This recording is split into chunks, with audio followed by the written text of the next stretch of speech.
Bonsoir. Qu'est-ce que c'est que réellement le vivre ensemble dans une société multiculturelle comme la nôtre, au sein de laquelle on compte plus de 250 ethnies et presque autant de langues? Quelle alchimie faudrait-il opérer pour une meilleure harmonisation de nos sociétés traditionnelles, condamnées à cohabiter ensemble selon les règles modernes? Voilà le nœud de l'entretien que nous aurons ce soir. Autant le dire, et c'est une lapalissade, cette question nous est inspirée des récents événements qui ont eu lieu à la rue Ndjonjo, ici à Douala. Il ne vous a pas échappé que le samedi 26 mai 2018, les chefs traditionnels du canton Bel, ici à Douala, ont exprimé leur mécontentement, furieux de voir que la communauté urbaine érige un monument au lieu-dit mobile Ndjonjo, point de croisement entre les quartiers Bali et Bonapriso en mémoire du nationaliste Ruben Oumniobé. Ils sont donc descendus sur le site dans la mi-journée et ont détruit le chantier devant accueillir la stèle de ce martyr de l'indépendance du Cameroun. Les chefs du canton Bel déplorent le fait qu'ils n'ont pas été consultés avant l'érection de cette stèle. Mieux, ils revendiquent comme préalable une stèle en la mémoire de Rodolphe Rudolph Douala Mangabé, leur héros national. Revendication exprimée depuis bientôt 20 ans. Dès samedi, tollé général, intellectuel, commerçant, politique, ministre du culte, gardien de la tradition, le débat est houleux et vole souvent très bas. Un constat sans dégage, des relents de tribalisme autrefois refoulés rejaillissent. Derrière le geste de la communauté beloise, que se cache-t-il exactement? C'est pour tirer tout ceci au clair que nous avons donc invité ce soir un homme de culture, expert consultant sous d'autres cieux. Il faut dire que Henri-Frédéric Jean Mangabé est ancien directeur général de la Cameroun Music Corporation, la CMC. Entre autres faits d'armes, il a été parmi les organisateurs du Ngondo à Yaoundé, mais il faut également dire qu'il a à son actif un certain nombre de faits culturels qu'on va évidemment évoquer avec lui de moment à l'autre. Nous allons bien sûr analyser la sortie des chefs bélois. Nous évoquerons, pourquoi pas, la dimension culturelle et traditionnelle de la crise anglophone. Et on parlera évidemment du droit d'auteur, puisqu'il est là. Bonsoir Henri Jean. Bonsoir, M. Tongo. Merci d'être parti de Yaoundé, votre lieu de résidence. Merci de m'avoir invité. C'est un plaisir d'être dans ce plateau. Ça fait une dizaine d'années que je n'étais pas retourné. Donc, ah oui, bien sûr. Je suis très heureux d'être... Ah non, vous me le disiez, vous avez été invité à l'époque par Thierry Ngongan. Oui, pas seulement. Je suis aussi passé à certaines émissions de matinale. D'accord. Avec la regrettée jeune dame qui était là, l'anglophone. J'ai oublié son nom. Donc, je suis content de retrouver cette maison. C'était du temps où vous étiez à la Cameroun Music Corporation. C'était du temps où j'en sortais. Ah, d'accord. On en reparle, hein, peut-être en sortie d'émission. Mais je voudrais quand même noter quelques traits. Vous êtes expert, ingénieur consultant. Ça correspond à quoi? Je suis ingénieur consultant parce que j'ai une formation d'ingénieur électronicien, section télécom formée en Allemagne fédérale. Donc, c'est mon métier, celui que j'ai appris. Mais rentrer au Cameroun, une certaine nécessité de polyvalence s'est imposée. Donc à partir des technologies de pointe, je suis allé un peu à d'autres cieux, c'est-à-dire expert consultant en matière d'économie et notamment de management, où j'ai eu à participer à la formation de certains formateurs, enfin de certains managers, aussi bien au Cameroun qu'à l'étranger. Et j'ai participé avec beaucoup d'intérêt à la mise en place du programme national économique aujourd'hui qui a appliqué le DSCE. Et j'ai participé comme consultant et facilitateur aux consultations participatives qui ont précédé ces différents programmes. Vous savez qu'avant le DSCE, il y a eu le DSRP, c'est-à-dire le document de stratégie de réduction de la pauvreté, qu'on a changé après en DSCE. En croissance et emploi. Voilà. J'avoue qu'il y a matière. Hein. Peut-être on n'aura certainement pas 90 minutes parce que là, il y a un sujet sur lequel on va... Mais on aura certainement l'occasion de revenir avec vous, soit dans ce cadre-ci ou sous d'autres plateformes, évidemment, qui font partie de notre média. Alors, j'ai également souligné d'autres traits de vos activités, cette fois-là culturelles. En 2017, vous êtes membre du groupe de travail de la stèle du souvenir à Ezeka, en tant qu'expert culturel auprès du MINAC. Oui. Bon, j'ai eu l'honneur d'être invité par le ministre de la Culture à faire partie de cette première commission. C'est la commission qui a précédé celle qui aujourd'hui a fini par choisir l'artiste et le projet qui va être érigé à Ezeka. Bon, j'y étais comme organisateur, quelqu'un qui a l'habitude de faire des projets culturels. Et c'est à ce titre que je me suis retrouvé avec d'autres personnalités qui ont d'autres qualités. D'accord. 2016, membre de la sous-commission rencontre interprofessionnelle, deuxième assise sur les entreprises culturelles et créatives. Rite ancestral d'innovation et de communion, ça c'est en 2016 également. C'était une conférence, hein. Conférence débat sur le thème rite ancestral d'invocation et de communion.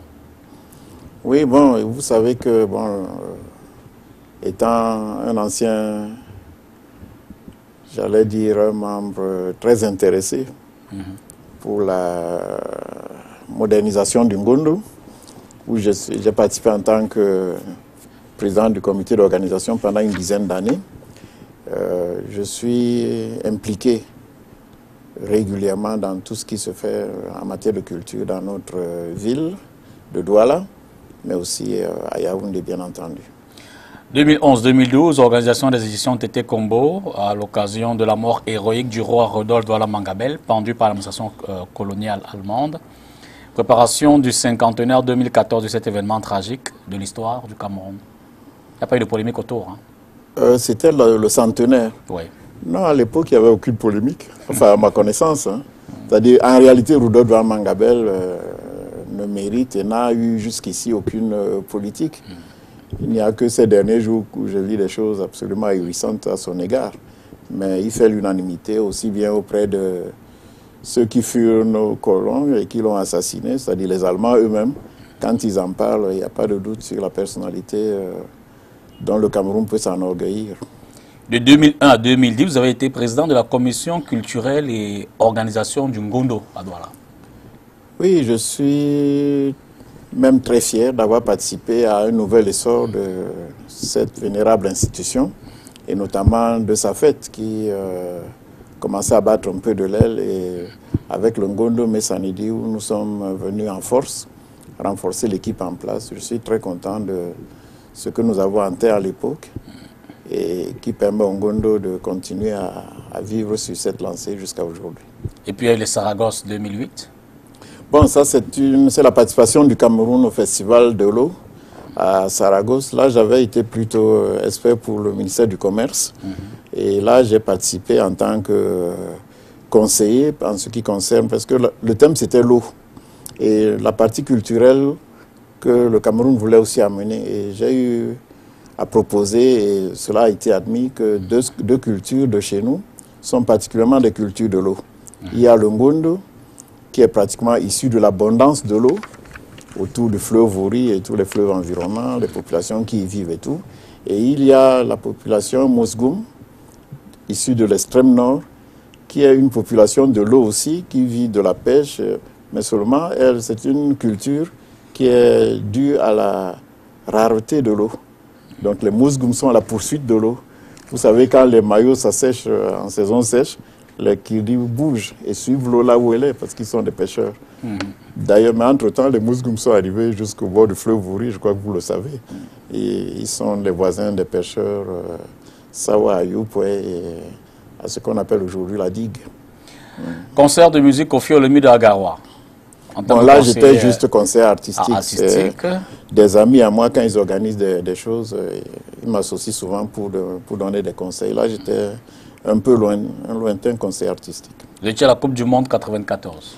Oui, parce qu'à cette époque, j'ai organisé avec deux partenaires très très forts. J'ai organisé une expédition d'une centaine d'artistes et autres Camerounais qui sont allés présenter la culture du Cameroun à l'occasion de la Coupe du Monde. C'était à Los Angeles et puis à San Francisco. Les différentes productions du Ngouma Djemia. Oui, bon, c'était... Bon, on a parlé de Rodolphe Douala Mangabel. Absolument.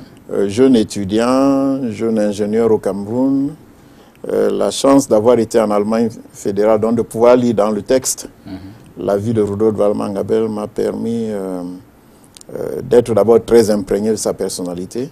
Et plus tard, j'ai eu le plaisir, à la résurgence du Ngondo en 1991, de découvrir une pièce de théâtre jouée de manière très artisanale, écrite par David Mbangayomwa. Et ce fut le coup de foudre. Avec mes deux partenaires, de regretter Alexandre Obambe et mon frère lui Roger Manga, nous nous sommes retrouvés le lendemain et chacun de son côté a pensé qu'il faut faire quelque chose pour cette pièce de théâtre. Et nous avons donc monté cette pièce et je crois que depuis lors, c'est une des pièces qui a connu le plus d'encadrement jusqu'à aujourd'hui. Avec le grand maître Essoé Lokan René Essoé Lokan, oui, bon, il était très connu à Yaoundé. Et notre intervention a consisté à le faire connaître dans son village natal, à Douala. Donc en 1993, nous avons organisé une tournée de René Essoé Lokan et son chœur madrigal à Douala. On l'a présenté à son village, on l'a amené à la cathédrale où, pour la première fois, en tout cas pour ce qui me concerne, j'ai vu qu'on applaudisse en pleine messe la prestation d'un chœur, d'une chorale. Et puis il y a eu 1997, l'organisation de la première veillée culturelle du Ngondo moderne à Yaoundé. Oui, ça aussi, nous étions même convaincus que c'était la toute première édition du Ngondo à Yaoundé. Okay. C'est une erreur. En 1958, il y a déjà eu le Ngondo à Yaoundé. J'ai retrouvé les documents. Bien avant l'indépendance. Oui, à 2 ans avant l'indépendance, il y a déjà eu une édition du Ngondo à Yaoundé. Mais bien entendu, 1998, là, c'est notre œuvre. Absolument. Et c'est aussi, ça participe de cette modernisation du Ngondo que nous avons voulu. Tout le monde sait qu'il y a le Ngondo à Douala, mais Yaoundé est devenue la capitale de tout le pays.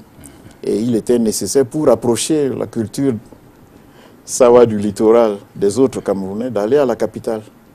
Et n'oubliez pas aussi que Douala est peut-être la porte d'entrée du Cameroun, mais Yaoundé est le siège des représentations diplomatiques et d'autres institutions. Et c'est ainsi que le Ngondo a pris un nouvel essor en se présentant à Yaoundé. Ce fut en 1998. 1997, c'était une espèce de ballon d'essai pour tester. Mais en 1998, nous avons réalisé ce Ngondo qui a connu un succès considérable. Et qui a aidé à pousser. Lac municipal. Au lac municipal. Il a fallu transporter cette pirogue. Il a fallu transporter la pirogue, c'était un peu épique. Un jour, on reviendra sur, sur ce qui s'est passé, mais c'était surtout le succès populaire. Ah, ok. De voir une vraie pirogue de course de près. C'était comme si vous faisiez un zoom. À Yaoundé, les populations de Yaoundé avaient beaucoup apprécié. On va terminer cette présentation par 1985. Organisation du Tété Combo, commémoration de Rudolf Waldemar Gabel, héros de la résistance anticoloniale africaine. 3 jours plus 2000 participants, modération de la conférence par les professeurs Kangé Wane, Antoine Kouo, JB Obama, Yala Ebala, production disque Richard Nel, les cassettes audio et Cindy Media. Bon, toujours Rudolf Waldemar Gabel, Tété Combo, comme vous le savez, chaque année, depuis l'assassinat en 2014 de Rudolf Waldemar Gabel, le canton Bel, particulièrement sa famille, organise la commémoration. Et ça fait depuis 2015 donc que chaque année, qu'il pleuve, vente et neige, bon, il neigera un jour au Cameroun, le canton Bel organise la commémoration de Rudolf Waldemar Gabel parce que ce qu'il a fait reste à notre sens unique. La dimension qu'il a est celle d'un Gandhi, à la limite d'un Nelson Mandela, et je n'ose pas dire plus. Donc en 1985, c'était aussi la manifestation, la première manifestation publique d'un début de reconnaissance officielle de Rudolf Waldemar Gabel, parce que c'est cette année-là qu'une promotion de l'EMIA a reçu le nom de Rudolf Waldemar Gabel. Et nous, le canton Bel, nous l'avons accueilli comme étant le premier signe de reconnaissance officielle de Rudolf Waldemar Gabel. L'EMIA, l'école militaire interarmée qui est à Yaoundé et qui forme toute l'élite de l'armée camerounaise. Je l'ai dit, vous avez longtemps, bref, vous avez été directeur général de la CMC. On reviendra, je l'espère, en fin d'émission, si le temps nous le permet. Le temps pour nous d'aborder donc réellement ce qui rejoint l'actualité.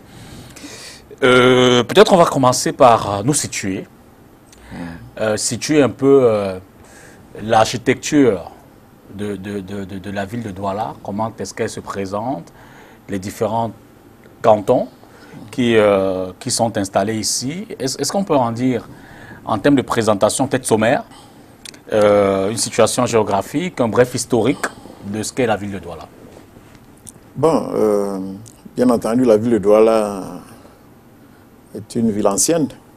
C'est une ville très ancienne qui s'est érigée lentement, mais sûrement, sur les villages qui existaient.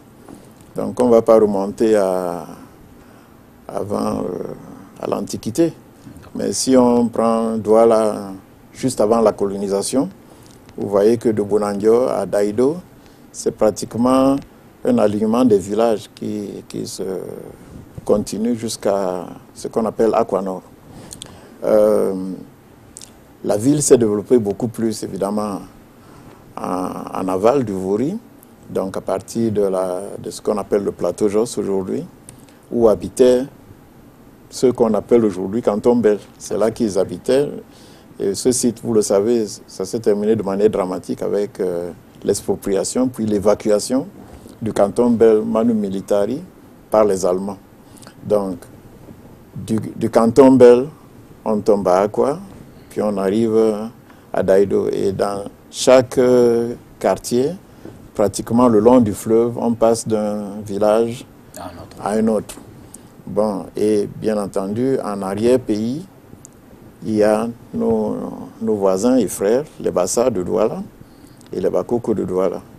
Comme on est dans le monde moderne, on dit aujourd'hui Bakoko du Vouri, comme on dit les Bassa du Vouri, mais dans le temps, nous avons toujours dit les Bassa de Douala et les Bakoko de Douala.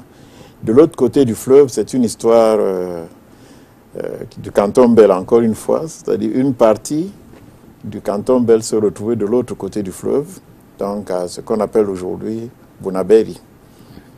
Ceux qui connaissent mieux pourront distinguer Bonasama puis Bonaberi, mais enfin, vu du côté administratif, bon, c'est Douala 4e aujourd'hui, donc Bonaberi pour tout le monde.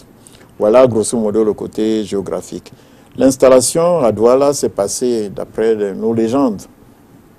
À un moment donné, le Douala serait issu d'une certaine migration, migration que tous les peuples bantous ont connue avant de revenir s'installer à leur site actuel. Il y a la migration des Douala précède un peu la colonisation, ou plutôt précède la rencontre avec les Occidentaux. Celle d'autres peuples, par exemple le peuple Ewondo, a été pratiquement arrêté par l'introduction de l'arrivée des Allemands. Ils ont figé les populations qui étaient en plein mouvement. Celle de Douala donc peut se situer plus ou moins au XVIe siècle, arrivée au XVIe siècle sur cette ville. Et petit à petit, avec le développement du commerce, avec le développement des rencontres internationales, la ville s'est développée petit à petit, mais elle restait une ville Douala. Il y a donc des légendes aussi. Bien sûr, si les Douala sont arrivés par migration, ils ont été accueillis quelque part. Et dans nos légendes, on dit qu'ils ont été accueillis par les Bassa qui étaient là. Il y a un petit point d'interrogation. Pourquoi les Bassa auraient préféré se retirer en arrière-pays? Ce qu'on peut dire, c'est qu'il n'y a aucune légende, aucun conte, rien qui retrace l'idée d'une guerre, par exemple. Donc on ne pense pas que ça a été une guerre. En tout cas, si elle en a une, elle a été d'une douceur, puisque l'histoire n'a pas retenu. Okay. Bon, il y a des colibets qui ont persisté, ce n'est pas à moi d'insister sur les colibets. Mais bon, on aurait été accueillis par les Bassa, qui habitaient encore de l'autre côté du fleuve, du temps d'un des tout premiers princes appelé Bel, c'est-à-dire Belebado. Parce qu'on dit qu'il a traversé le fleuve et il a été épousé la fille du chef Bassa qui habitait de l'autre côté, qui s'appelait Dissom. Mais il n'y a aucune explication pourquoi, moins d'un siècle après, ce territoire est occupé par les Douala. Mais ce qui est caractéristique de Douala 4e, c'est qu'il y a deux communautés qui représentent l'occupant premier qui était là. C'est-à-dire, il y a les quartiers Bonamatumbe, les quartiers Sodiko, qui sont issus des Bassa qui étaient sur le site avant même l'arrivée des Douala. Voilà. Je ne sais pas si vous voulez qu'on raconte... Je m'enrichis d'ailleurs, hein. Je vous écoute avec beaucoup de saveur. Bon, donc ça c'est le côté, bon, le canton Bel, on vous a dit au plateau... Canton Bel, c'est Bonapriso, Bali, Bonandior. Bonapriso, Bali, bon, attention, Bonapriso, Bonadouma. Bonadouma. Oui. Parce que ça aussi, il faut distinguer, c'est pas forcément la même chose. Bonadoumbé. D'accord. Et aujourd'hui, nous on dit Bonabele. Parce qu'en réalité, pour comprendre, c'est des enfants de peut-être le tout dernier roi qui était reconnu comme roi dans toute la côte, comme étant le roi des Douala. Donc il s'appelait Douala Makongo. Et les 4 villages qui sont en Nyongyo de ce côté du fleuve-ci portent les noms des enfants de ce roi et de leur oncle. Donc Pisado, Dumbado, Belebado, ça veut dire les enfants de Douala Makongo. Alors, à côté de cet historique, émergent donc de grandes figures. Des figures qui aujourd'hui sont des figures nationales, reconnues de façon unanime, à travers les combats que ces figures ont menés pour soit les indépendances, ou la libération des peuples de la côte. Il y a eu Douala Mangabel et il y a eu Oumniobé. Est-ce que pour nous en dire en quelques mots également? Oui, déjà, il faut que tout le monde comprenne. Douala Mangabel et Oumniobé se comparent simplement par leur charisme. D'accord. Mais en réalité, Douala Mangabel est mort en 1914, c'est-à-dire qu'il est pratiquement mort au moment où Oumniobé avait 1 an. Il était en train de naître. Donc, l'activité de Oumniobé se développe donc réellement une quarantaine d'années après le décès de Rodolphe Douala Mangabel. Il faut bien les distinguer. C'est 2 époques différentes de notre histoire. Douala Mangabel, il est né en 1872. Il est le fils du roi Mangabel, c'est-à-dire Auguste Mangabel, son papa, qui fut un des tout premiers Camerounais qui a été étudié à l'étranger. Il était fils du King Bell Ndumbalobe, que les Douala appelaient Ndumbaloba tellement il était puissant. Et ce Ndumbaloba est celui qui a été peut-être l'acteur principal de la signature du traité de 1884. Ce King Bell a envoyé son premier fils en Angleterre, c'est-à-dire Auguste Manga Ndumbek, qui est rentré au Cameroun, est devenu le père de Rudolf, qui est né en 1872. Et Rudolf grandit donc pratiquement au moment où son grand-père vient de signer le traité en 1884. En 1886, la première école allemande est fondée au Cameroun, avec un maître resté célèbre dont on a détruit la statue. Sa tombe figure toujours au cimetière de la cathédrale. Il s'appelait Théodore Cristal. Donc il ouvre cette école. La première école se tient dans une case en natte, qui a été offerte par le Kimbel Ndumbalobe. C'était dans la première école camerounaise où Rudolf a commencé à étudier. Mais très rapidement, en 1891, ses parents l'envoient en Allemagne pour poursuivre ses études. Il n'est pas seul. Lorsqu'il voyage, il est avec un autre jeune garçon, plus jeune que lui, qui s'appelait Toubé Mitom. Je crois que tout Akwa connaît de réputation M. David Mitom. C'était en fait Mwangando de Bonakwa. C'est son fils qu'on a envoyé en Allemagne. Mwangando était un notable Akwa, mais qui officiait aussi de temps en temps comme interprète. Donc c'était un des premiers interprètes qui interprétait l'anglais, qui traduisait de l'anglais au Douala. Rudolf arrive donc en Allemagne. Il y a c'est intéressant de son arrivée dans la première école, il était à Allen, où toute la ville est venue en grande pompe l'accueillir, parce qu'on savait qu'un fils de roi nègre est arrivé à Allen. L'orchestre municipal de Allen était à la gare pour l'accueillir, etc. Bon, on fait le...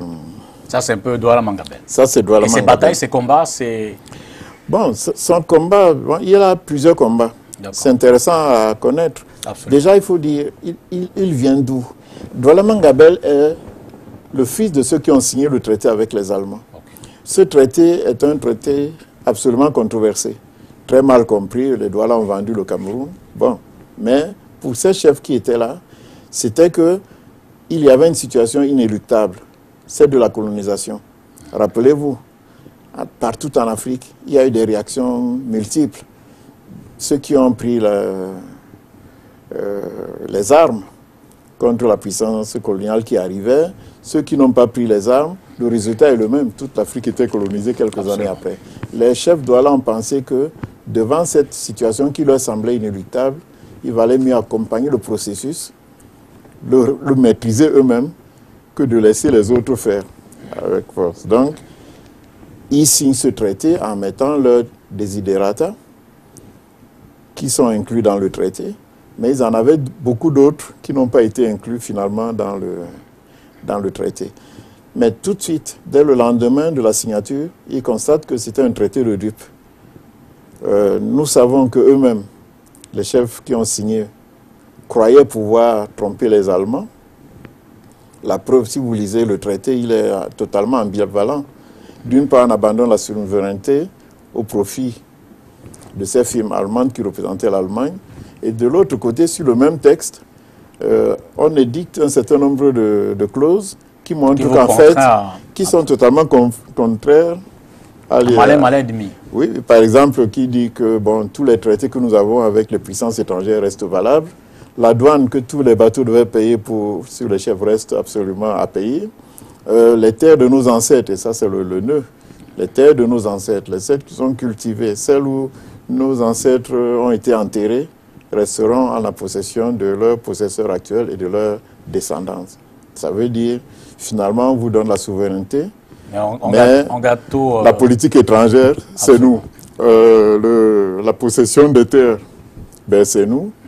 Bon, et finalement, la loi du plus fort a gagné. Mais ce qui s'est passé donc, c'est que dès la signature du traité, j'allais dire pratiquement dès le lendemain, en tout cas au plus tard, un mois après, c'est déjà le début appelons ça, d'une phase qu'on appelle protestation, c'est-à-dire où les Douala réalisent que les Allemands n'ont pas du tout l'intention de respecter le traité. Et ils vont se mettre à protester. Il y aura même des incursions de l'armée allemande. Je crois qu'on rappelle de temps en temps que Bonabelli a été brûlé, absolument, que Bonapriso a été brûlé aussi. Pas ce Bonapriso, celui qui était encore au plateau Jos. Mais dès 1902, la première délégation de tous les chefs Douala se rend en Allemagne pour aller protester contre l'administration coloniale allemande, mais aller protester chez les Allemands sur place. Le chef belge de l'époque, Manga Ndoumbe, dont le père de Rudolf, aura même l'honneur d'être reçu en audience par comment on appelle, le Kaiser. C'est-à-dire l'empereur allemand. Wilhelm de Schweitz, c'est-à-dire Guillaume II. Guillaume II, il sera reçu par Guillaume II. La délégation des chefs Akwa et Daido arrive un peu plus tard. Ils seront reçus au ministère de colonies allemandes. Bon, on leur fait des fausses promesses. Ils rentrent au Cameroun. En 1905, les Akwa remettent la revendication sur la table. Bon, Von Puttkamer, qui était le gouverneur allemand au Cameroun, il en profite pour faire arrêter le chef Akwa Di Kampondo et son fils Dibou Sidika.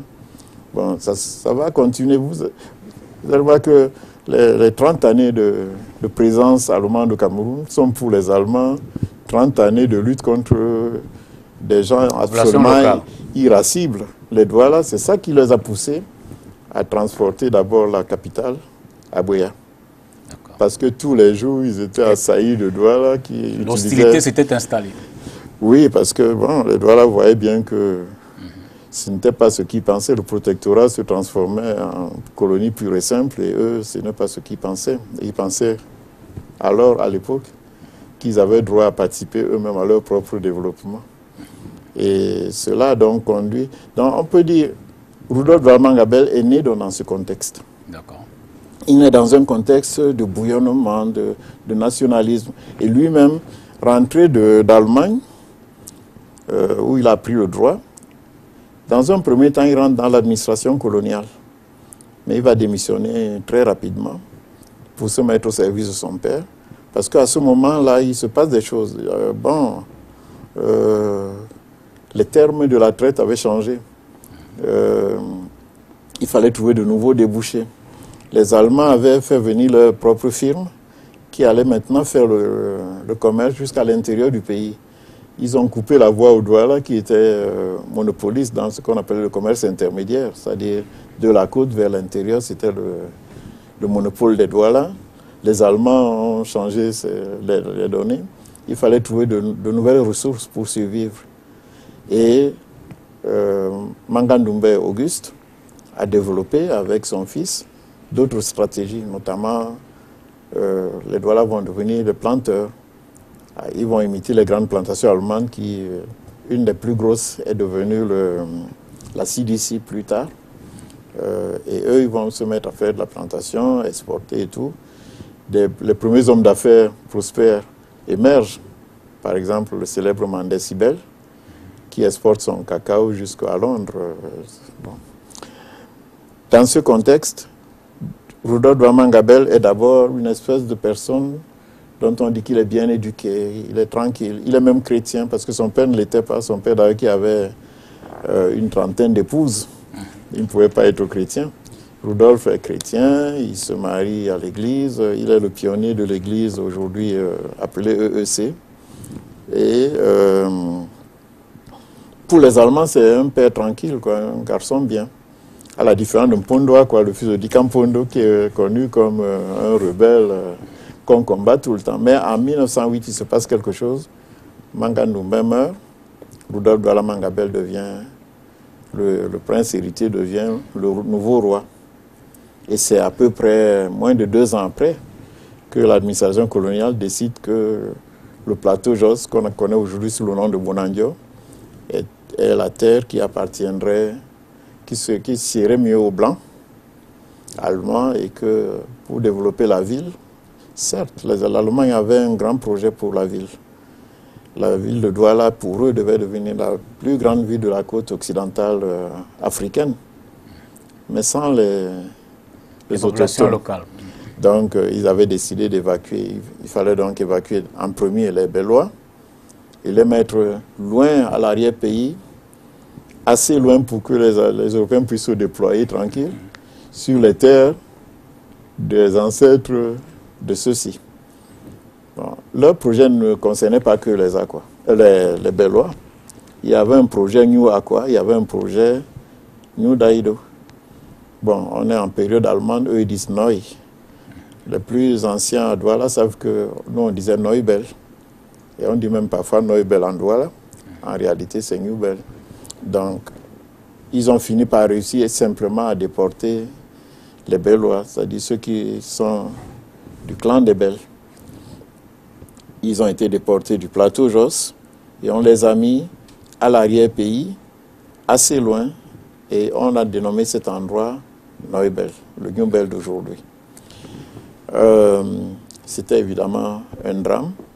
Pour ce faire, Rudolf Douala-Mangabel devait donner son assentiment. Évidemment, il ne pouvait pas le donner. On a tenté toutes sortes de choses. Utiliser la ruse, montrer que lui, il était ce qu'on peut appeler un évolué, quelqu'un qui lui, n'est pas concerné, c'est les autres. D'ailleurs, son père a son palais, il ne sera pas touché et tout. Mais il n'a pas bronché, il voulait être avec ces populations. Mieux que ça, il a lancé un mouvement que tous les spécialistes ont analysé et qu'on appelle le proto-nationalisme camerounais, c'est-à-dire le premier mouvement nationaliste camerounais, qui va justement au-delà, non pas du canton Bel. D'ailleurs, ce n'était même pas le cas. À Douala, tout le monde était du combat. Tout le monde, quand on parle de Douala-Mangabel, on va citer, c'est pratiquement tout Douala qui était du combat. Et quand je dis tout Douala, c'est tout le Sawa. Parce qu'à un moment donné, les Allemands ont destitué le roi Bel. Ils ont décidé qu'il n'est plus roi. Les populations l'ont entendu. Enfin, ils l'ont entendu, mais pour eux, c'était toujours... Et chaque fois que l'administration coloniale venait négocier quoi que ce soit, eux, ils disaient notre porte-parole, c'est le roi belge. Pire, comme ils s'opposaient à un projet qui concernait surtout les terres, donc eux, ils disaient qu'il faut qu'on leur donne un représentant qui va parler des terres avec eux. Et partout il allait, que ce soit à Douala, à Pongo, on lui disait que notre porte-parole pour les problèmes de terre, de terrain, c'est Rudolf Douala Mangabel. Donc c'est tout le monde qui était au combat. Mais ce qu'il a fait alors, c'est qu'il a envoyé des émissaires partout pour essayer d'expliquer aux autres Camerounais, qu'ils soient à l'ouest, qu'ils soient dans la Damawa, parce que bon, je ne sais pas s'il a pu parvenir au nord, mais jusqu'à Bagno, ça c'est... Il y a des traces. Le centre, le sud, l'est. Le centre, le sud, l'est, jusqu'à la Damawa. Et partout, le message a été entendu. Il y a un mouvement qui dépasse, qui va au-delà des villages. Ce n'est plus le mouvement de villageois. C'est pour ça que quand je lis avec amertume un intellectuel réputé, un universitaire... On y arrive. Oui, arriver à dire des choses... Il s'est déployé pour... Oui. Donc... Il y a des preuves aussi, hein. Il y a des réactions. On sait comment il a été d'abord accueilli, et ensuite, bon. Et ça s'achève par sa pendaison? Le tout s'achève par sa pendaison quelque part à Bounandio. Le 8 août. Précisément 2014. Derrière la marine marchande. Le bâtiment qui abrite aujourd'hui la direction. Au niveau de la communauté urbaine. C'est important de le préciser parce qu'on y arrive. Avec ces questions de stèles et autres, on comprendra, on va essayer de comprendre pourquoi une stèle là-bas, une autre pas là-bas. Alors, ça c'est l'histoire un peu résumée de Douala Mangabel, mais il y a également celle de Oumyobé, vous l'avez dit, un autre combat pour le pays, pour l'Afrique, à une époque différente. Ok, c'est vrai que bon, on est un peu... Oui, parce que j'ai contenu un peu de... On essaie de ramasser 100 ans à quelques minutes. Disons que le combat de Rudolf Douala Mangabel, il faut qu'on comprenne aussi le contenu. J'ai raconté un peu. Bon, il a été assassiné, ok, mais pourquoi? Parce qu'en 2014, il avait des revendications bien précises. En 2014. Pardon, en 1914, quand il meurt, à 42 ans, il représente le combat disons, des colonisés d'alors, même s'il s'appelait protectorat. C'était que, en réalité, il est temps que les Allemands repartent et nous laissent nous diriger nous-mêmes. Ça, c'est très important à retenir. C'est pour ça qu'ils se battaient. Et nous, c'est qui? Nous, c'est les Douala, nous, c'est les gens de Tcham, nous, c'est les gens de Bangam, nous, c'est les gens de Bali, où il est en contact avec les chefs Ndioya à Fumban, à Bali, le chef Fonyonga, à Bangam, le chef Tétan. Il y a des insurrections à Tchang. Il y a des mouvements un peu partout. Sur la côte jusqu'à Kribi, à l'intérieur, c'est-à-dire vers le pays Boulou, où les émissaires de Douala Manga, les missives de Douala Manga sont accueillis comme estampillés très urgents. À l'époque, c'était les coursiers qui transmettaient les messages. Et en pays Boulou, tout le monde disait ah, Douala Manga, ça veut dire très, très urgent. Et les messages passaient. Et ce mouvement a précipité sa pendaison. Les Allemands ont compris qu'il y avait quelque chose de plus dangereux encore. Cette fois-ci, ce n'est plus une rébellion sur une terre localisée. C'est tout un pays qui allait... ça commençait à bouillonner. Et ils ont préféré l'assassiner, mais rapidement. Il y a aussi un autre contexte. La Première Guerre mondiale va éclater pratiquement 2 mois après l'assassinat de... Non, 1 mois après l'assassinat de Rudolf. Bon, on peut donc faire que... Est-ce qu'entre-temps, à Douala, le nationalisme s'est arrêté? Non.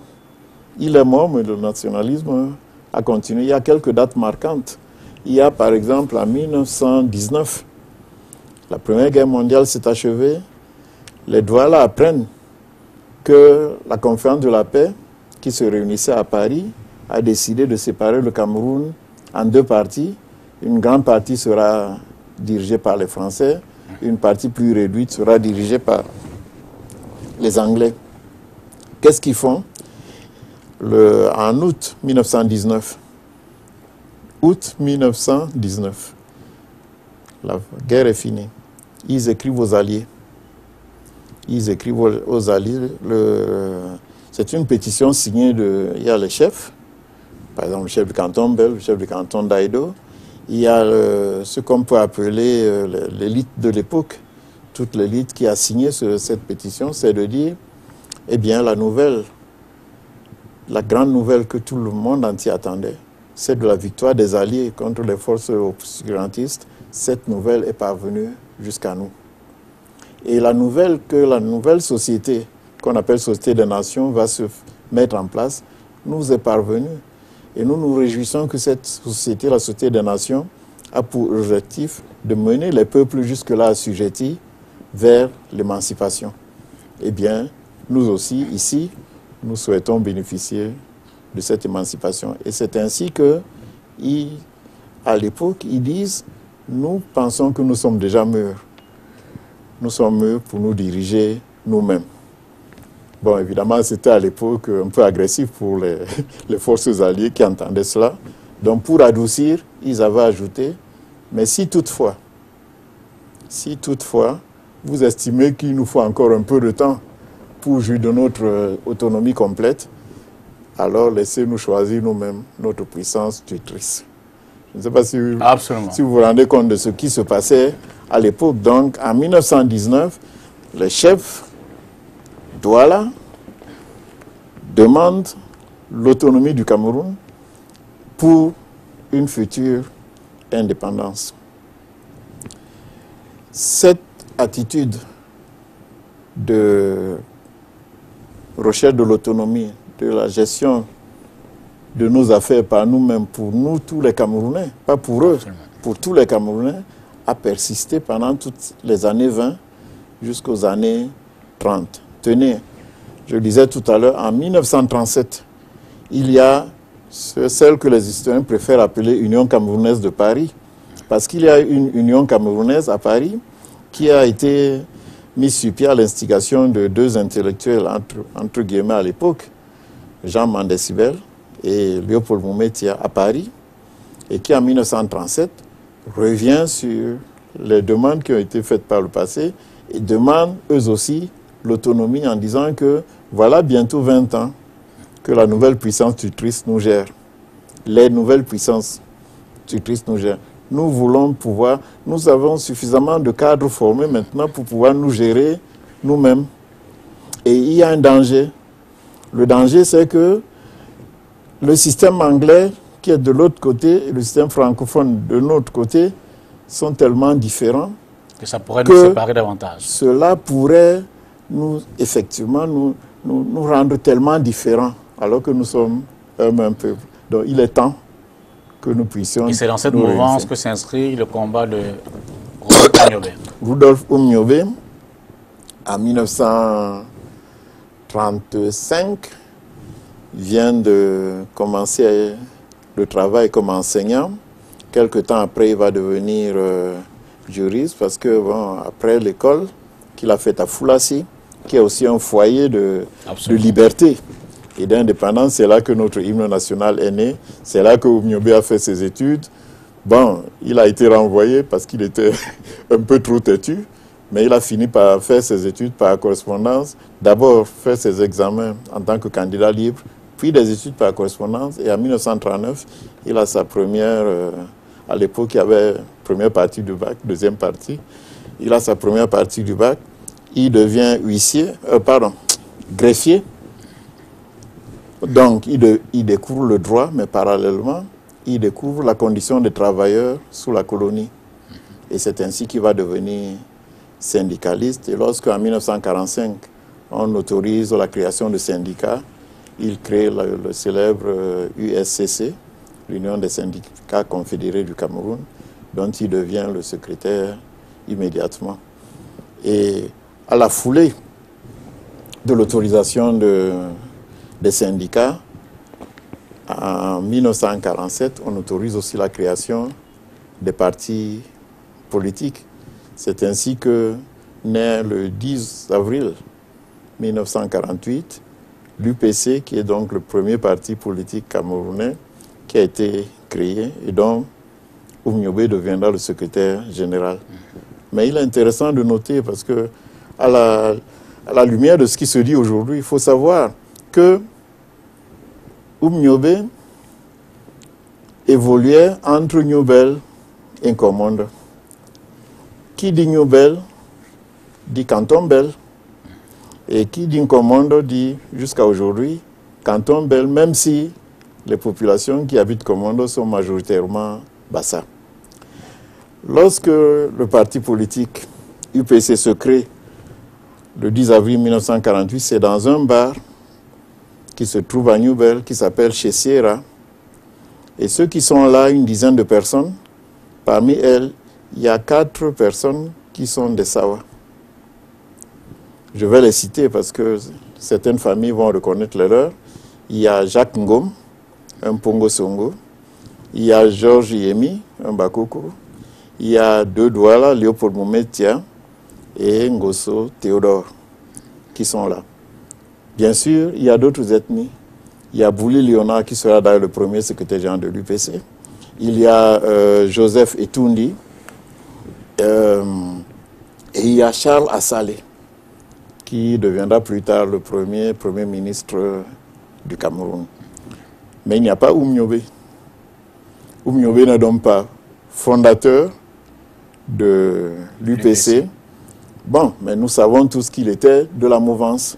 Nous savons même que probablement c'est pour des raisons de tactique qu'il n'a pas voulu se mettre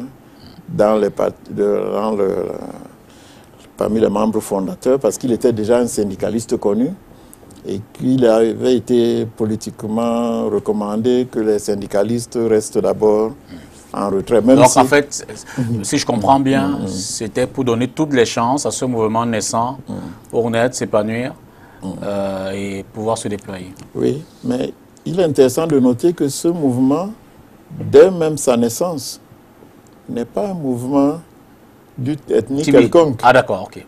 Ce n'est pas un mouvement d'une ethnie quelconque, c'est le sens de ce que je venais de dire. D'accord. Et même, je peux dire que c'est un mouvement qui montre l'engagement des populations qu'on veut aujourd'hui opposer. Pourquoi c'est au Canton Bel que ce mouvement naît? Parce qu'on trouve au Canton Bel un mouvement favorable. Il y a une tradition de protestation, une quête de liberté, une quête d'autonomie qui existe depuis une centaine d'années. Et c'est sur cette terre-là que ce mouvement va naître. Et d'ailleurs, plus tard, lorsque le mouvement sera contraint d'aller au maquis, puisqu'il avait été interdit, eh bien, il y avait comme une espèce de modus vivendi, une espèce de pacte de non-agression au niveau du Canton Bel et enfin, des populations Bassa, parce qu'il faut bien aborder ce registre-là. C'est pour ça que j'insiste, parce que qui est l'ami le plus proche de Oumniobé? C'est M. Jacques Ngom. Certes, il est Pongo Songo, donc il est proche d'Edea, mais c'est un Sawa. Donc Oumniobé n'est pas connu à Douala comme un Bassa, il est connu comme faisant partie de l'élite de l'époque. Lui sort de Foulassi, un certain nombre de gens qu'il côtoie sortent de l'école supérieure de Yaoundé. Et à côté de ces écoles, il y a aussi l'école de Ndoué, qui forme les enseignants pour l'église protestante. Et ces élites venues de Foulassi, c'est les presbytériens américains. Ndoué, c'est l'église évangélique et aussi l'église baptiste. Et l'école supérieure, c'est l'école gouvernementale.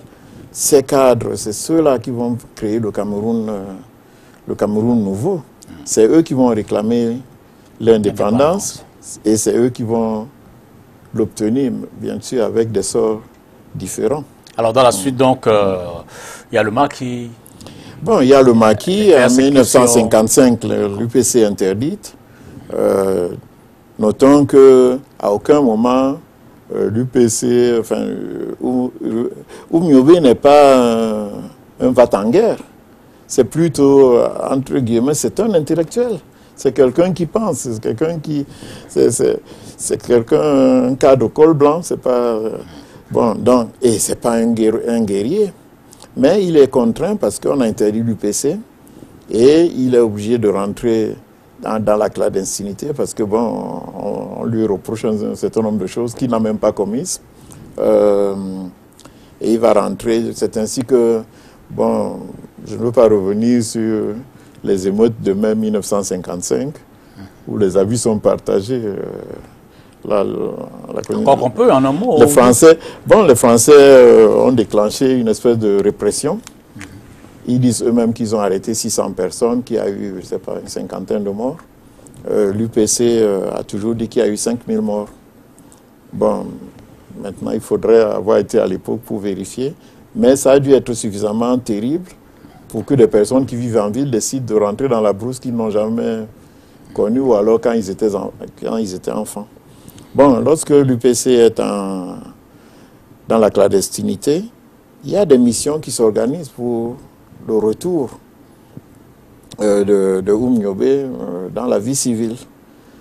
Notamment, il y a un des tout premiers évêques camerounais, Monseigneur Mongo, qui était ici à Douala, qui avait été chargé d'aller négocier avec Oumniobé son retour à la vie civile. Mais Oumniobé posait ses conditions. La condition, ce n'était pas seulement son retour à lui, mais il voulait qu'on autorise l'UPC à fonctionner normalement. Il disait aussi qu'il voulait des garanties. On l'avait accusé d'un certain nombre de choses. Il ne faut pas que dès qu'il arrive, qu'on l'arrête pour des délits soi-disant de droit commun qu'il n'a pas commis. Tout cela, malheureusement, se passait en même temps. On gagnait un peu d'autonomie, se mettait en place. D'abord la loi cadre, ensuite l'autonomie de 1958. Et vous vous rappelez que c'est en septembre 1958 qu'il a été assassiné. Mais il y a une chose que j'aimerais dire, je crois que peu de gens le savent. Cette même année 1958, avant son assassinat en septembre, Oumniobé sort du maquis, nuitamment. Il est déguisé il est habillé en gandoura, il s'est fait une balafre sur la joue. En fait, il est très malade. En fait, c'est un intellectuel qui n'a pas l'habitude de la forêt. Même s'il est né à Boumniébel, ou à son père, il n'est pas... C'est pas quelqu'un de la forêt. C'est pris d'une maladie tropicale. Il est devenu malade. Bon, il était aussi un peu fatigué, physiquement épuisé, parce qu'il faut en même temps intellectuellement être présent, il faut assurer l'intendance de tous les jours. Ils sont traqués par l'armée coloniale française. Vous savez qu'on avait envoyé des gens venus de l'Indochine après leur défaite à Dien Bien Phu. Il fallait absolument mater la rébellion au Cameroun. Je crois que vous êtes au courant de ce qui s'est passé aussi bien à l'ouest qu'en Pays Bassa, où Oumniobé, on le traque de partout, mais il réussit à venir à Douala de nuit. Il va chez qui? Il va chez le docteur Marcel Bébé Idi, qui était médecin, nationaliste, pas membre de l'UPC, mais en tout cas un nationaliste teigneux. Lorsqu'il arrive de nuit chez le docteur Bébé Idi, font venir d'autres personnes de confiance. Ces personnes, parmi elles, elles n'étaient pas nombreuses, ils étaient peut-être 6 personnes. Je connais au moins 4, dont je vous cite 2. Il y avait M. Gaston Kingedjon, que des populations connaissent ici à Douala, et Paul Sopo Priso. Et c'est eux qui sont au secret de la venue de Oumniobé, qui, malgré sa maladie, finira par rentrer quand même au maquis, d'où il ne reviendra pas. Voilà. Alors, le temps est donc passé. Douala Mangabel est mort. Oumniobé est mort. Et on vient de le voir pour le Cameroun. Et puis, 2018, le samedi 26 mai, fort de cette histoire, les chefs belois trouvent quand même la force d'aller détrôner, du moins, de faire les débuts des travaux de la stèle de Oumniobé. Alors, question précise. Pourquoi une stèle pour Oumniobé et pas une pour Douala Mangabel? Bon, je crois que c'est la question que les chefs Bel ont posée. En réalité, c'est ce que le communiqué des chefs C'est le nœud du problème. Nous a dit. Mais il n'a pas dit seulement cela. Le comité des chefs Bell insiste sur le fait que eux, ils ont demandé à être associés à une espèce de concertation pour ce qui va se passer. Ils ont, disent-ils, ils ont été, disons, exténués de voir qu'on est en train de construire quelque chose dont ils ne savent pas quoi dans leur territoire. Ce qu'ils n'ont pas dit publiquement, mais qui est connu chez les Belges, c'est que l'endroit même où ce monument devait être érigé est un endroit qui a une signification pour les Bellois. C'est l'ancien cimetière des Bellois. C'est-à-dire ce carrefour, jusque là où il y avait l'usine Renault, c'est-à-dire donc au domicile de monsieur, celui qui, Chouta Moussa. Oui. Non, Sohan, le feu Sohan, je pense bien à l'entrée de la rue Ndjonjo. C'est Sohan qui est là. Oui, oui. Là où il y a la fontaine. Oui, pardon.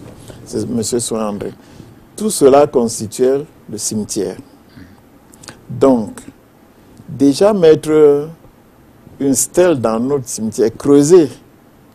Certes, les usines sont installées à côté, la rue a été créée et tout, mais pour nous, cela a une signification. Quand je dis nous maintenant, je parle du canton Bell. C'est eux qui savent. C'est les chefs du canton Bell, c'est eux qui sont porteurs de tout notre passé. C'est eux qui sont... Ils deviennent pratiquement, ils incarnent notre culture. Mais vous faites bien, faites bien de le relever. La question m'inspire parce que vous le dites. Bon, on a laissé les usines se construire sur le cimetière. On a laissé une station-service se construire sur le cimetière. Mais on refuse que la stèle, très symbolique, vienne s'asseoir sur le même cimetière. J'espère que vous m'avez bien compris. Je suis en train de justifier un refus. Je suis en train d'expliquer que le site sur lequel on installe est symbolique. Okay. Et qu'il y a une certaine tradition. Donc quand on fait des choses sur ce genre de site, il faut associer... il y a un certain nombre de choses qui doivent se passer, notamment pour ceux qui sont les initiés, dont je ne suis pas. Il y a un certain nombre de rites préalables. Et cela ne doit pas vous étonner. Toutes les entreprises de travaux publics qui ont travaillé en Afrique, peut-être ailleurs aussi, le savent. C'est-à-dire des routes, des chemins de fer, etc. sont arrêtés devant un arbre quelque part. Et qu'est-ce qu'on fait? Ces entreprises ont l'habitude de le faire. Elles demandent des conditions. Et il y a quelqu'un qui vient procéder à un certain nombre de choses, des cultes sont dits, des prières, etc. Après, on peut couper l'arbre. Alors, je reviens dans ma question. Et je voudrais préciser néanmoins que, selon le communiqué, les chefs disent avoir demandé une stèle pour Rodolphe Douala Mangabel depuis 2009. Oui. Ils ne l'ont pas obtenu. Et ils souhaitaient que ce soit fait juste à l'endroit où il a été pendu. Entre-temps, il y a eu la stèle de Leclerc qui a été... Je reviens dans ma question. Pourquoi une pour Oumyobé et pas une pour Douala Mangabel? Oui, mais là, vous me posez la question. C'est certainement très mal passé. Moi, je ne suis pas une autorité. Mais ce que je pense qu'en réalité, il ne faut pas oublier. C'est-à-dire, en fait, je vois où va la question. C'est-à-dire, et même si je suis même préoccupé par ce qui se passe, très préoccupé, c'est pour que justement des faux messages ne passent pas. Premièrement, je le dis, vous ne l'avez pas dit vous, mais certains de vos collègues le disent, que les chefs Bell sont venus détruire la statue érigée en l'honneur de Ruben Oumyobé. En fait, cela n'a pas eu lieu. Il n'y a pas eu de... La statue n'avait pas encore été montée. Ce qui s'est passé, c'est que quand les chefs sont venus sur ce site pour exprimer leur mécontentement de n'avoir pas été écoutés, ils ont attendu d'être associés à une concertation. Elle n'a pas eu lieu. Ils ont même écrit pour solliciter formellement cette concertation. L'autorité compétente n'a pas donné suite. Ils viennent donc sur le site. Il n'y a pas de stèle. Un socle a été fait. Mais pour accéder au lieu, pour pouvoir faire ce qu'eux ils voulaient y faire, il fallait bien pénétrer le site. Et le site était entouré d'une barrières avec du bois très léger qui entourent certains chantiers. Et pour pénétrer, ben, ils ont cassé le bois pour pouvoir pénétrer. Mais en aucun cas, aucune statue de Oumyobé n'était là, qui a été détruite. Parce que les Camerounais, moi j'en ai rencontré, même à Yaoundé, ils étaient écœurés. À cette statue, non, il n'y a pas eu de statue. Non, je pense que le récit de ce qu'on va faire ce soir va certainement permettre d'évacuer... Voilà. L'autre chose, c'est que non seulement le message, mais les propos des chefs. Vous pensez bien qu'on les a un peu approchés après. Absolument. Eh bien, les chefs, à aucun moment, ne se sont opposés en tant que tels à l'érection d'une statue en l'honneur de Oumyobé, même dans le canton Bel. Mais ce qu'ils demandent, et ça doit être compréhensible pour tout le monde, ils demandent qu'avant que quoi que ce soit se passe dans leur environnement, eux, les représentants des populations locales, puissent être associés justement aussi bien sur le choix que sur l'emplacement même qui aurait été adéquat. Donc c'est le manque de concertation qui est la chose la plus importante. Bon, autrement, ok, ce n'est que le manque de concertation. Ça veut dire qu'ils ne contestent pas non plus ce lieu qui devrait abriter la stèle. Bon, là alors maintenant, une fois qu'il y a concertation, on parle de quoi? On va parler de... Concertation veut dire, nous avons l'intention de mettre une statue en l'honneur de telle personne. Nous pensons que c'est là. Nous pensons que c'est ici. Et vous venez en disant, nous pensons que vous avez bien choisi, c'est vraiment le site qui vous convient. Mais par hasard, il se peut que vous ne soyez pas d'accord. Oui. Et que vous disiez, ce site ne nous semble pas convenir. Donc nous vous proposons un autre endroit, toujours sur notre espace, et ça n'a aucune espèce ça convoque une autre problème. Question. Oui. Quelle est la procédure en la matière pour ériger un monument ou... Bon, moi je viens là comme expert culturel. Absolument. Je refuse d'être, même provisoirement, quelqu'un qui sait comment ça se passe. Qui en donne l'autorisation. Je ne suis pas ni juriste, ni quelqu'un qui... En fait, je ne sais pas comment ça doit se passer. Mais ça, ce que je sais, je vous ai dit tout, vous m'avez en introduisant, vous vous rappelez, j'ai participé aux consultations participatives. Absolument. Par exemple, le gouvernement camerounais, pour mettre en place un programme économique qui est appliqué sur 10 ans, à l'époque, avait mis des équipes pour aller demander aux populations. J'étais justement dans ceux qui sont venus dans le littoral, à Douala jusqu'en Konsamba. Et partout où nous allions, on appelait les représentants des populations pour leur dire, les questions c'était sur la pauvreté. Qu'est-ce que c'est que la pauvreté pour vous? Qu'est-ce qu'on doit faire? Quels sont les critères de pauvreté? Qu'est-ce qu'il faut faire pour sortir de la pauvreté? Et à partir de là, on a construit un programme économique. Je pense qu'aujourd'hui, tout le monde le sait, que quel que soit le sujet, par exemple, un pipeline doit passer à un site de forêt, à côté de là où le pipeline passe, il y a des pygmées. Alors la question sera posée aux pygmées. C'est-à-dire on ne peut pas construire le pipeline sans associer les pygmées, sans leur demander leur adhésion, sans leur montrer en quoi eux-mêmes pourraient profiter de cela. Avant même, bon, c'était juste l'information, mais aujourd'hui, il y a même des obligations. Donc manifestement, vous voulez dégager que de la non-concertation, ça a été le déclic de toute cette... Visiblement, c'est cela. Non seulement visiblement, mais c'est ce que les gens disent. Les acteurs eux-mêmes le disent. Mais nous, on le sent. Nous qui ne sommes pas forcément les acteurs, nous sommes en tout cas, comme citoyens, nous le savons qu'aujourd'hui, ce que demandent les Camerounais, mais ce que demandent les Camerounais, c'est ce que le monde entier estime normal pour tout le monde. C'est-à-dire que désormais, d'abord, la gestion de la vie, de notre vie à tous, doit être participative. Ça veut dire que les populations pour lesquelles on fait des programmes, futiles pour leur bien, doivent être associées à cela. Et là, je vous soupçonne de rejoindre le discours politique. C'est un peu l'argument fédéraliste. Non, non, pas du tout. C'est-à-dire, non. Non, ce dont je parle là n'est pas forcément fait. On peut être... D'ailleurs, on a eu la fédération avant. Mais on n'allait pas demander aux populations ce qu'elles voulaient tous les jours. On disait simplement qu'il y a 2 gouvernements.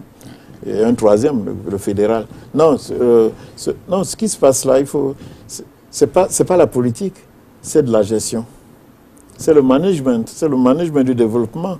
Aujourd'hui, les projets de développement doivent être d'abord participatifs, c'est-à-dire les populations pour lesquelles ce programme a été mis en place doivent être associées. Et on estime même que si nous ne progressons pas assez, 60 ans bientôt après l'indépendance, nous n'avons pas suffisamment progressé. Si on n'a pas reculé, c'est pour cela ce manque d'adhésion. Donc, les populations ne veulent plus et ne doivent pas subir leur développement. Elles doivent en devenir le moteur. Et c'est ça le nœud du problème. De cette non-consultation, donc, c'est allé dans tous les sens. Hein. Oui. On a lu Achille Bembe, on a lu Dieudonné Somba, on a lu quelques politiques. Mais alors, le constat qui s'en dégage, c'est davantage le repli identitaire à la limite de l'ethnofascisme. Oui, je pense qu'il y a des incendiaires, des pyromanes, qui ne sont intellectuels que pour montrer leur diplôme, mais qui finalement sont plus tribalistes que n'importe qui. Vous le dites pour Bembe ou pour les autres? Bon, je dis d'abord les autres, parce qu'avant Achille Bembe, il y en a eu d'autres. Ouais. Non, mais Achille Bembe, ça c'est une catastrophe. Voilà un universitaire réputé brillant. Je m'en suis tellement convaincu que ça fait une trentaine d'années bientôt que j'achète ses livres. Je lis avec intérêt tout ce qu'il écrit. Mais quand vous lisez ce qu'il vient d'écrire maintenant, vous avez envie de dire qu'il est descendu de lui-même de son piédestal. C'est-à-dire, en fait, d'abord, c'est comme s'il ne comprend pas l'histoire. Il est pourtant supposé être historien. L'analyse qu'il fait, elle se veut tellement tribale. C'est-à-dire, en fait, il y a un Bassa qui a été choqué parce qu'on lui a dit, parce que personne n'a dit ça, les chefs belges n'ont pas dit qu'ils étaient contre les Bassa. C'est d'autres personnes qui sont venues le dire dans les plateaux de télévision. Et Achille Bembe de son Afrique du Sud, tranquille, il se met à insulter les gens.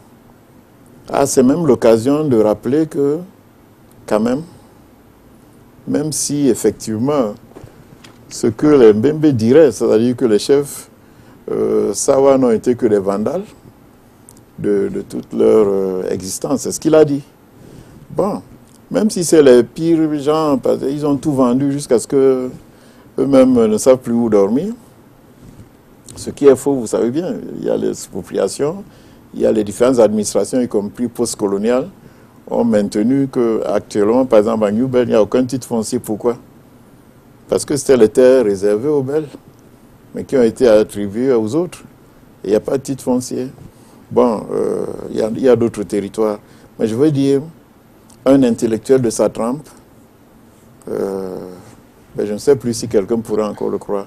Mais bon, ce n'est pas un problème d'intellectuel. Ce n'est pas un problème d'intellectuel parce qu'il y a des gens comme Dieudonné Somba qui rassurent.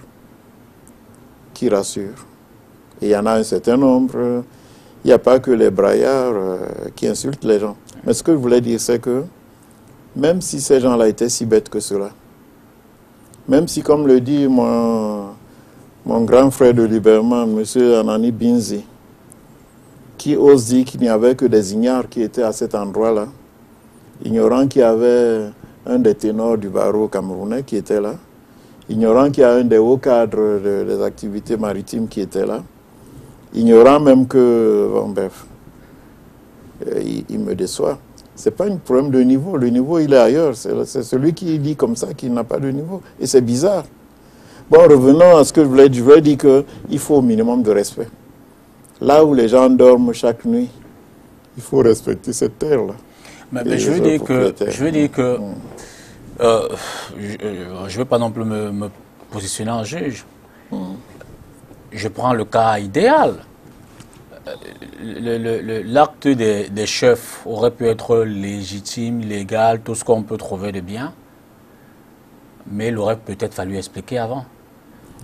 Bon, je peux dire, au vu de la réaction qui a été faite, mais la réaction de qui? Moi, j'ai parlé à quelques Camerounais normaux Il a suffi que je leur donne quelques explications et tout de suite... Donc vous rejoignez ma question. Je rejoins votre question, mais en même temps, je veux dire que ceux qui rapportent les événements ont une grande responsabilité. C'est-à-dire quand vous êtes, par exemple, vous avez la chance d'être devant votre microphone et devant votre caméra, et vous parlez en même temps à un million de Camerounais, comment quelqu'un qui vit en Konsamba peut-il savoir que ce que vous dites là n'est pas vrai? Par exemple, si vous dites on a été saccagé les statues, le chef Bel, c'est-à-dire le chef supérieur, notre roi, a été saccagé une statue de Oumiobe. Et ce n'est pas vrai. Et à la suite, immédiatement sur le plateau, un intellectuel, docteur ceci ou docteur cela, va dire immédiatement que c'est un acte absolument répréhensible. Quel est cet acte de racisme de Douala contre le Bassa? À aucun moment, aucun Douala n'a dit, ni le chef Ben, ni personne d'autre, qu'ils ont un problème quelconque avec le Bassa. Donc c'est quelque chose qu'on a créé pratiquement de toutes pièces. C'est-à-dire, on est au siècle de la communication, mais la communication ne doit pas être une communication barbare. Et on doit même faire attention. En ce moment, 2 de nos régions, 3 même, sont dans une situation qui peut nous amener très très loin. Il faut que les gens fassent attention. Mais on doit quand même vivre. Je veux dire, on peut avoir le droit de protester, d'exprimer son courroux. On peut le faire bien, on peut le faire mal. Donc en réalité, ce n'est que la résultante d'une vilaine incompréhension. Non, moi je dis il y a des pyromanes parmi certaines politiques, certaines personnalités, et elles l'ont montré. Mais il n'y a pas que ceux qui ne sont pas douala qui sont tombés dans le piège. Hein. Il y a même des hommes politiques qui se sont mis à parler d'actes absolument incompréhensibles de leur propre chef. Et un ami me laissait dire ici me demandait si dans ce Cameroun, il est normal d'insulter nos chefs, fussent-ils les plus bêtes. C'est vrai que ça remet également au centre du débat. Est-ce qu'il ne mérite pas vrai que ça remet également un certain respect? Ça remet au centre du débat la place de la chefferie traditionnelle, mais qui elle-même, dans l'histoire, a donné l'impression de s'être fragilisée à certains moments. Elle s'est fragilisée, oui, d'accord.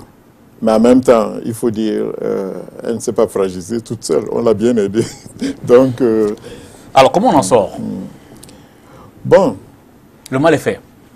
Le mal est fait. Premièrement, nous constatons avec effarement qu'il y a une mince couche de vivre ensemble. Mais à la première égratignure, ressort des rivalités absolument incroyables. Donc, je pense que nous qui avons la possibilité de parler aux gens, nous qui avons l'habitude de la concertation, nous avons intérêt à intervenir pour que les gens se comprennent.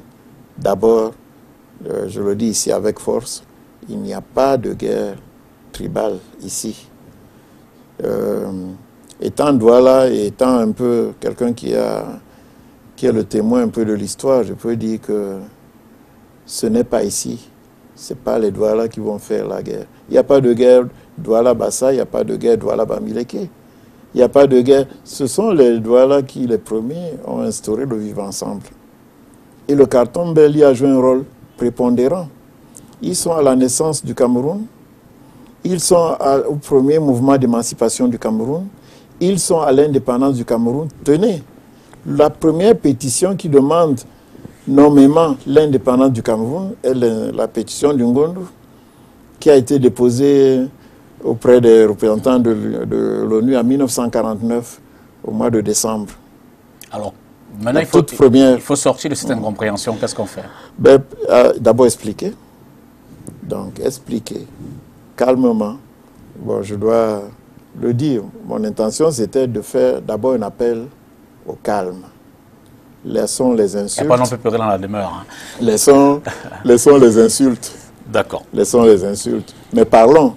discutons, parlons. Le problème qui est là, c'est un problème de participation du citoyen à la gestion de la chose commune. Et dans chaque local, il y a des gens qui habitent là. Quand une route passe, on leur demande comment ça se passe. Vous savez qu'il y a l'autoroute, par exemple. L'autoroute ne peut pas être quelque chose de négatif. Qu'est-ce qu'on dit même souvent? Là où la route passe, le développement suit. Eh bien, des individus se mettent parfois en travers de la construction de l'autoroute. Pourquoi? Parce que l'autoroute passe sur leur terre, parce qu'ils auraient préféré que ce soit décalé, pas ici, mais là-bas. Et qu'est-ce qu'on doit faire? L'autoroute s'arrête, on discute avec eux, on ne les insulte pas. Et c'est ce qui se passe. Aujourd'hui, c'est clair, on ne va pas entrer dans une forêt sans qu'on discute avec les villages qui sont environnants et qu'on conclue avec eux de quelle manière, etc. En fin de compte, on s'entend toujours. Et c'est ça le seul problème qui se pose. Donc, entre la chefferie Belle, les chefferies Sawa, les chefferies Douala et les chefferies Bassa, les pourparlers sont en cours. Il y a un cadre de dialogue qui est mis en place. D'abord, on parle de la ville de Douala, il ne faut pas confondre. Hein. C'est-à-dire, d'abord, il n'y a pas un problème Bassa-Douala. Donc, quel chef Bassa va discuter? On va aller chercher quelqu'un, Ezeka, pour dire quoi? Oumiobe, d'ailleurs, nous, c'est un patrimoine Douala également. Je vais même vous dire que les populations belloises que j'ai rencontrées, la notabilité belloise que j'ai rencontrée, pensent même que cette place où est cette stèle, où elle est prévue, n'est pas la place adéquate pour Oumiobe. Ils pensent qu'il y a des places, y compris au canton Bel, mais partout à Douala, il y a des places qui méritent d'un véritable héros national, plus valorisante, et qu'ils auraient aimé participer à ce débat. Finir définitivement avec ce point-là.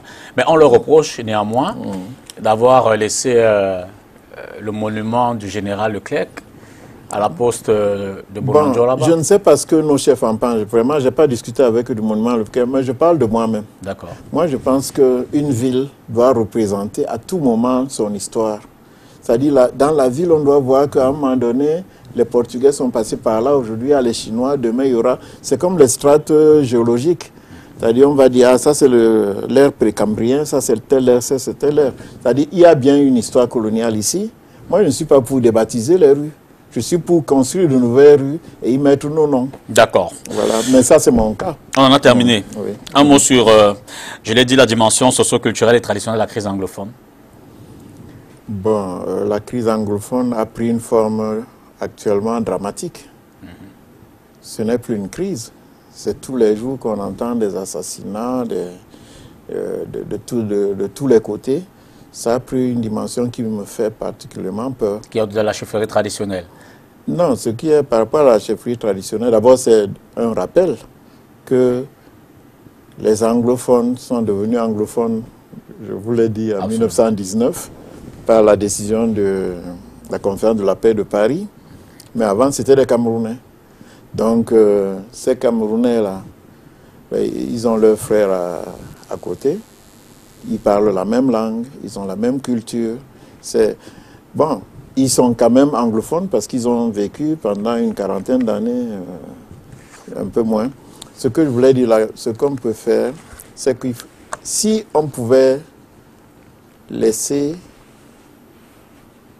un peu de place pour la médiation, s'il y avait un peu de sérénité, un peu plus, alors peut-être l'autorité traditionnelle aurait pu constituer, de nos jours, aurait pu constituer une voie de recours.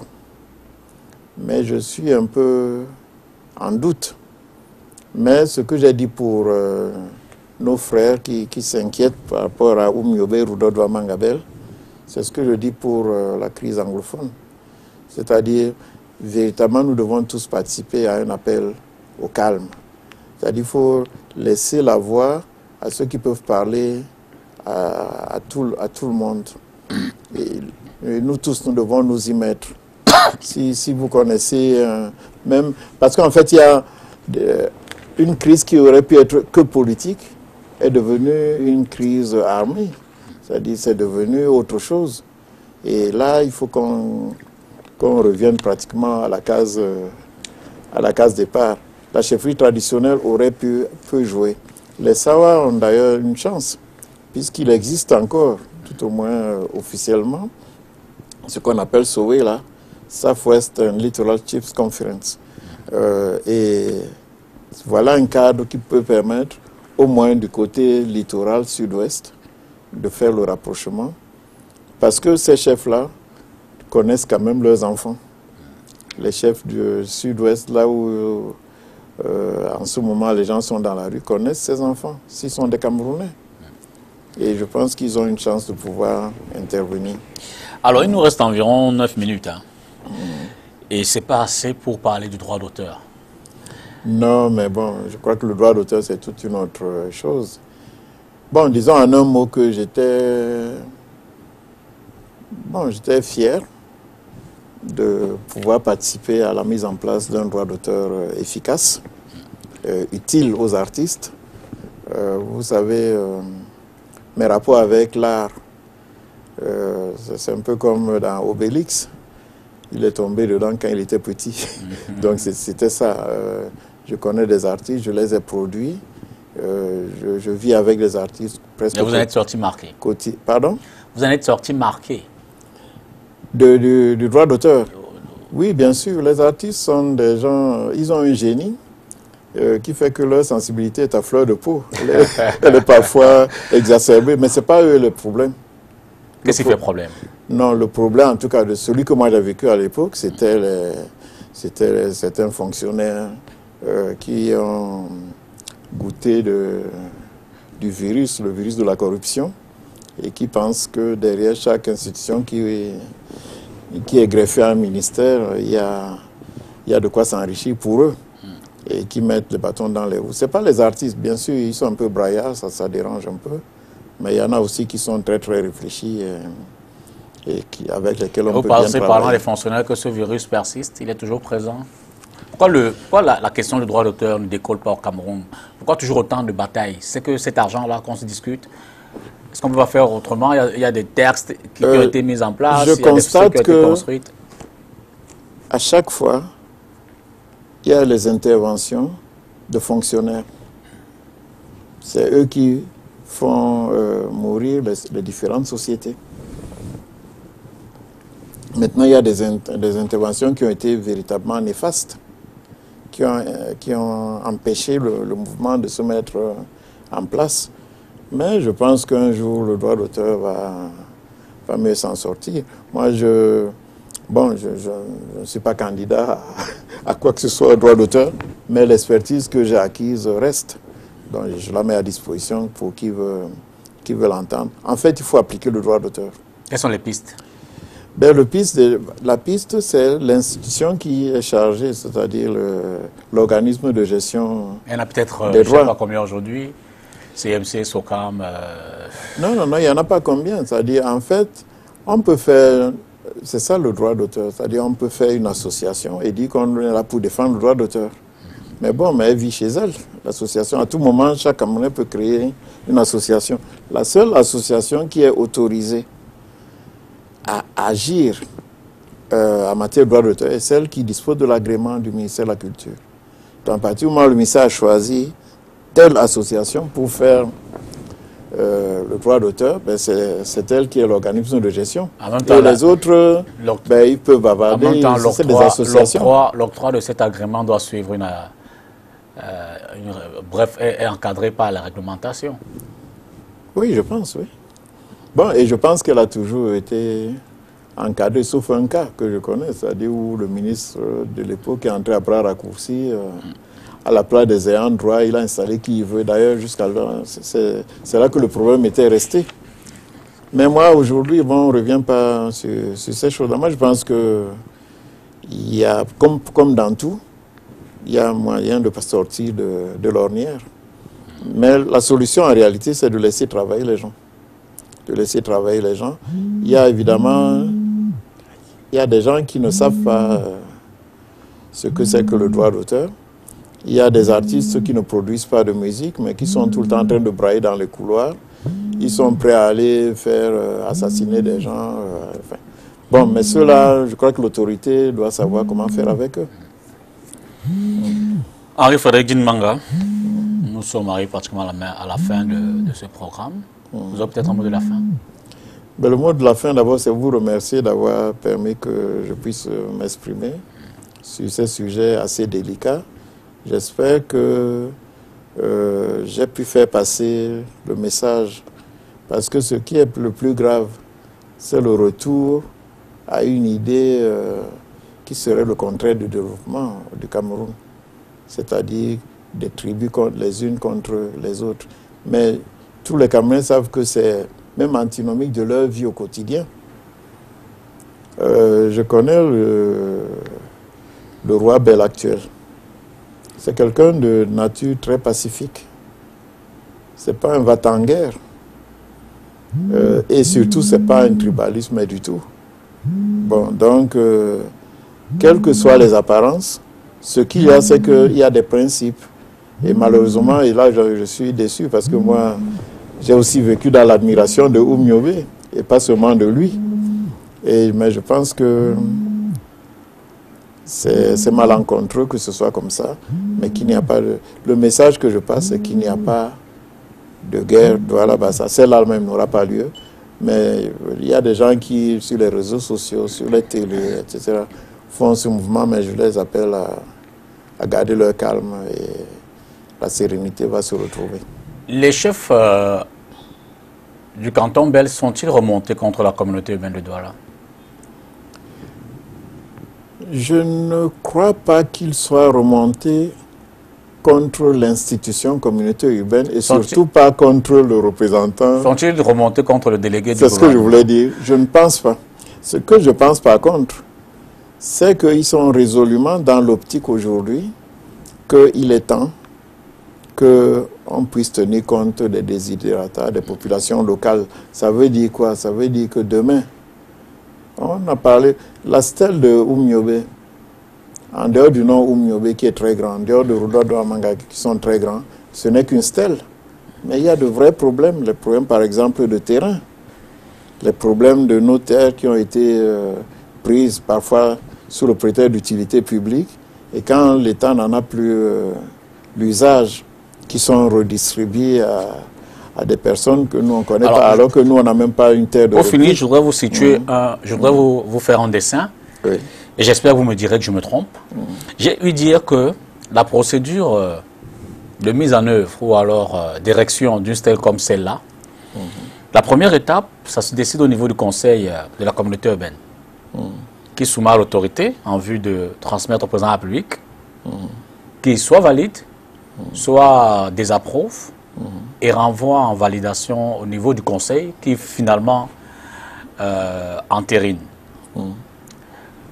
Il se dit que la communauté urbaine, en 2009, a validé la mise en place de la stèle, de l'érection de la stèle de Douala Mangabel. Mais seulement le process aurait dû, ou du moins se serait arrêté au niveau de l'autorité d'après. J'ai aussi entendu cela, mais je vous ai dit tout à l'heure que moi je ne suis pas spécialiste de la procédure. Mais attends, pas dire un mot quand même. Oui, dites un mot. Le mot c'était de dire que, c'est-à-dire, vous venez de répondre à la première question. Est-ce que les chefs du clan Bel sont-ils contre la communauté urbaine ou encore pire, contre le délégué du gouvernement? Non, mais il y a un ensemble de choses qui représentent l'autorité administrative. Et en face, il y a l'autorité traditionnelle et surtout, un train en cache un autre. Derrière l'autorité traditionnelle, il y a les populations. Et en réalité, ce qui s'est passé, c'est que les chefs ont agi pour calmer les populations. Ils ont joué dans le rôle de soupape. Henri-Frédéric Djinmanga, merci beaucoup. Je pense qu'il était nécessaire de faire cette émission au regard de ce qui se dit ou alors de ce qui s'est observé. Et puisqu'elle était davantage didactique, moi j'en ai appris de notre histoire, j'espère que les téléspectateurs aussi. L'enjeu, c'est peut-être déjà de ramener tout le monde à la raison. Et certainement mettre aussi la pression quand même pour que nos héros, parce que j'ai également... on a pu découvrir qu'on n'a pas de héros nationaux. Ils ont été réhabilités, mais aucun décret, aucun texte ne fait des héros nationaux. Non. Voilà autant de problèmes sur lesquels les pouvoirs publics doivent s'appesantir pour reconnaître... Et il est temps que Rodolphe Douamangabel lui-même soit reconnu comme héros et tous les autres d'ailleurs. Et les autres après lui. Parce qu'il est quand même le tout. Et je vous le dis, il précède les autres d'un demi-siècle. Merci beaucoup et bon retour à Yaoundé. Merci, M. Dipita Tongo. Madame, monsieur, merci également. J'espère que vous en avez appris comme moi. Bonsoir et à jeudi prochain pour une autre édition de Entretien avec.